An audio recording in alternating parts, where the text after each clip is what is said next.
আল্লাহর নবী বলেছেন, ইন্না আউওয়ালা মা ইউহাসাবু বিহিল আবদু ইয়াউমাল কিয়ামাতি মিন আমালিহি সালাতি। আল্লাহর নবী বলেছেন, নিশ্চয়ই কিয়ামতের ময়দানে তোমাদের কাছ থেকে আল্লাহ তাআলা প্রথম যে আমলের হিসেব চাইবেন সেটা হলো বান্দারে নামাজ নামাজ নামাজ ঠিক মতো আদায় করেছো কিনা। কি জবাব দিবেন আল্লাহর কাছে বলেন? এই যে 5 ওয়াক্ত নামাজ আপনার কাজা হয়ে যায়, আপনি নামাজ আদায় করেন না, এরপরে আবার নিজেকে মুমিন বলে দাবিও করে। রাসূল বলেছেন, যার মধ্যে নামাজ নাই তার মধ্যে ঈমান। এক শ্রোতা একদিন আমারে কই, হুজুর কে বলছে আমার ঈমান নাই? আপনি আমার নাম জানেন? আমার বাপ আমার নাম রেখেছে ঈমান আলী। আমার ঈমান যায় কেমনে? আমার নামই তো ঈমান। আমাদের দেশে বহু মানুষ আছে যাদের নামের সাথে কাজের কোনো মিল নাই। এক ব্যক্তির নাম ফজর আলী, অনেক মানুষের নাম ফজর আলী আছে না? তার নাম হলো ফজর আলী, কিন্তু ফজর আলী ফজরের নামাজে যায় না। তার বাবা তার নাম রেখেছে জোহর আলী, জোহরের নামাজে যায় না। আরেকজনের নাম হলো রমজান আলী, কিন্তু রমজান মাসে দুপুর বেলা গাঞ্জা টানে। আরেকজনের নাম হলো কুরবান আলী, সামর্থ্য আছে, কিপটা বেটা, কুরবানি দেয় না। ঈমান আলীর নাম ঈমান আলী, কিন্তু মিথ্যা বলে, গীবত করে, সমালোচনা করে, চুগলখুরি করে, সুদ খায়, ঘুষ খায়, মাঝখান দিয়ে আবার হজ করে নামের আগে হাজিও লাগিয়েছে। এই বেটার নাম হাজি ঈমান আলী বা আলহাজ ঈমান আলী হলেও কাজে করবে সে হলো আস্ত একটা বেঈমান আলী।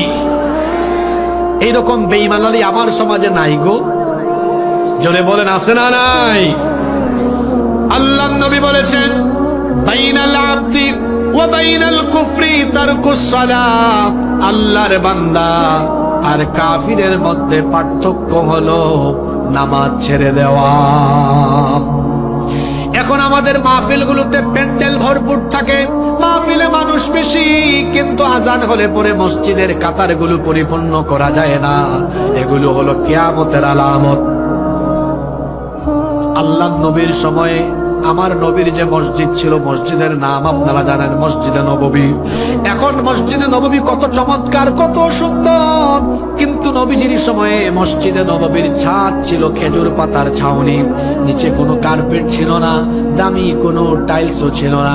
আল্লাহ নবীর মসজিদ ছিল কাঁচা, কিন্তু মুসল্লি ছিল পাকা। আর আমাদের সব মসজিদ হয়েছে এখন পাকা, কিন্তু মুসল্লির অভাবে প্রতি ওয়াক্তের নামাজে আমাদের মসজিদ থাকে ফাঁকা। যুবক ভাইয়েরা নামাজের টাইমে নামাজে যায় না। কই হুজুর আমি কি এখনো জোয়ান নই, যুবক নই, আমি কেন নামাজে যাব? আমি বুড়া হই তারপরে নামাজে যাব। আপনি বুড়া হবেন, বুড়া বয়স পর্যন্ত বেঁচে থাকবেন, এই নিশ্চয়তা কে দিল আপনাকে? কত যুবক তো যৌবনকালে মারা যাচ্ছে। আমরা সমাজে এমন বহু চিত্র দেখি, বাবা জীবিত, বাবা ছেলের লাশ কবরে নামায়, দাদা জীবিত, দাদা নাতির লাশ কবরে নামায়। আছে না নাই? যুবক ভাইয়েরা, কিপ ইন ইউর মাইন্ড, মনে রাখবেন, there is no serial of death.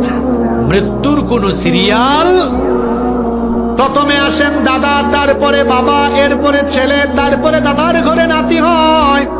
এই রকম দুনিয়াতে আসার সিরিয়াল আছে, যাওয়ার কোনো সিরিয়াল নাই। যাওয়ার সময় সিরিয়াল ব্রেক হয়ে যায়। সেজন্য শয়তানের ধোকায় পড়ে নামাজ ছাড়বেন না। যৌবন বয়সে ইবাদতের দাম কম না বেশি?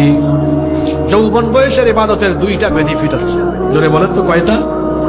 একটা বেনিফিট পাবেন দুনিয়ায়, আরেকটা পাবেন আখিরাতে। দুনিয়ার বেনিফিটটা হলো, ও আমার যুবক ভাইয়েরা, যদি বেঁচে থাকেন বুড়া হন, তো বুড়া হলে তো কত সমস্যা, কোমরে সমস্যা, মেরুদণ্ডের সমস্যা, হাঁটুতে ব্যথা, লম্বা সময় রুকু সাজদা করা যায় না, যৌবনকালের মতো টাইম নিয়ে বেশি সময় নামাজ আদায় করা যায় না। কোনো মতে নামাজটা যখন আদায় করে, ফেরেশতা জিজ্ঞেস করে, আল্লাহ তোমার এই বান্দা কোনো মতে নামাজটা আদায় করেছে, সওয়াব কেমনে লিখবো, কতটুকু দিব? যেভাবে আদায় করেছে ঠিক ততটুকু। আল্লাহ বলেন, এই বান্দার আমল নামা পেছন দিকে উল্টাও, পেছন ফিরে যাও, দেখো তার যৌবনকালে সে কি করেছে। ফেরেশতা বলে, আল্লাহ তোমার এই বান্দা তো যৌবনকালে আজান হলেই সামনের কাতারে গিয়ে জামাতে নামাজ আদায় করেছে, তাহাজ্জুদও পড়তো, তখন খুব সুন্দর করে তোমাকে সাজদা দিত, লম্বা সময় নিয়ে নামাজ আদায় করত। আল্লাহ বলেন, এখন আমার বান্দা শারীরিক অক্ষমতার কারণে বুড়া হয়ে গিয়েছে, আগের মতো নামাজ টাইম নিয়ে আদায় করতে পারে না, এখন কোনো মতে আদায় করে সওয়াবটা কোনো মতে দিও না, যেহেতু আমার বান্দার যৌবনকাল আমাকে দিয়ে দিয়েছে, আমাকে খুশি করেছে, আমিও তাকে খুশি করব। সওয়াব এখন যৌবন কালের মতো লিখতে থাকো। সুবহানাল্লাহ। দুনিয়ায় ফায়দা পেলেন, আখিরাতে কি ফায়দা আছে? হাসরের ময়দান তো বড় ভয়াবহ। সূর্য মানুষের মাথার নিকটে, হাসরের ময়দান তামায় পরিণত হয়ে যাবে। গুনাহগারদের মাথার চান্দি ফেটে মগজ বেয়ে বেয়ে পড়তে থাকবে। মানুষের মুখের ভেতর থেকে জিহবা বের হয়ে কুকুরের মতো ঝুলে থাকবে নাভি পর্যন্ত। আল্লাহ বলবেন, ঝাউডাঙ্গার যুবকেরা কোথায়? ফেরেশতারা বলবে, আল্লাহ ঝাউডাঙ্গার যুবকদেরকে দিয়ে কি করবেন? সাতক্ষীরার যুবকদেরকে দিয়ে আপনি কি করবেন? আল্লাহ বলবেন, সাতক্ষীরার যুবকগুলাকে ডেকে আনো। কেন তাদেরকে ডাকতেছি বুঝো না? গোটা হাসরের ময়দান কি বিভৎস পরিস্থিতি। এখানে কোনো গাছপালা নাই, বৃক্ষরাজি নাই, কোথাও কোনো ছায়া নাই। এই সাতক্ষীরার যুবকেরা আমাকে যৌবনকালে এত সাজদা দিয়েছে, যৌবনকালে আমাকে ইবাদত করে, আমার ইবাদত করে আমাকে খুশি করেছে। আজকে আমি তাদেরকে খুশি করতে চাই। হাসরের মাঠে তাদের জন্য কষ্ট না হয়, সাতক্ষীরার যুবক ছেলেদেরকে ডেকে এনে আমার আরশে আজিমের ছায়ার নিচে জায়গা দান করো। আল্লাহু আকবার। সাতক্ষীরার যুবক ভাইরা কি সেই দিন আল্লাহর আরশে আজিমের নিচে জায়গা পেতে চায় না? আরো জোরে বলেন, চান কি চান না? কারা কারা চায় না হাত তুলেন। আপনি আবার কোন দিক থেকে কি বুঝে স্লোগান মারলেন? দুই একজন আবেগের চোটে হাত তুলে ফেলছে, অসুবিধা নাই, আবার নামাই ফেলছে। আমরা সবাই আরশে আজিমের নিচে জায়গা পেতে চাই কি চাই না? আরো জোরে বলেন, চাই কি চাই না? তাহলে যৌবন জীবন আল্লাহর রাহে বিলিয়ে দিতে কারা কারা রাজি আছেন? আল্লাহকে দেখান। মাশাআল্লাহ, মাশাআল্লাহ। আল্লাহ সবাইকে কবুল করেন। হাত তুলুন আবার, বলেন আমিন। আমার যুবক ভাইয়েরা, নামাজ ছাড়বেন না, নামাজ ছাড়বেন না।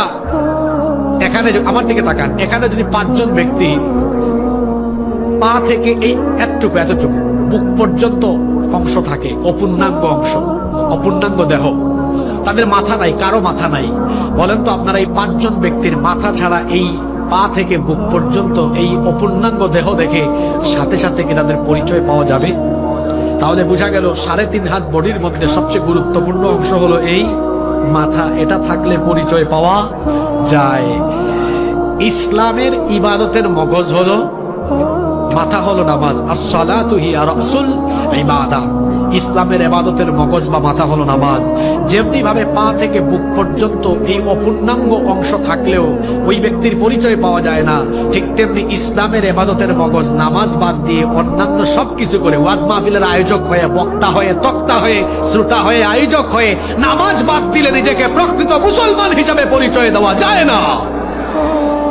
সবার আগে কি? জোরে বলেন।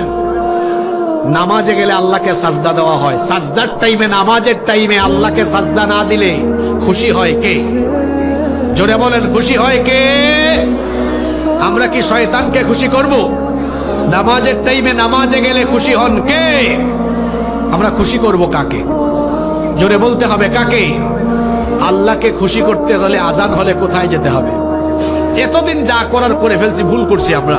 আজকেই মাহফিলে কি আমরা তওবা করে আমরা কি এই সিদ্ধান্ত নিতে পারি না যে যতদিন বেঁচে থাকবো এতদিন ভুল করে ফেলছি আমরা?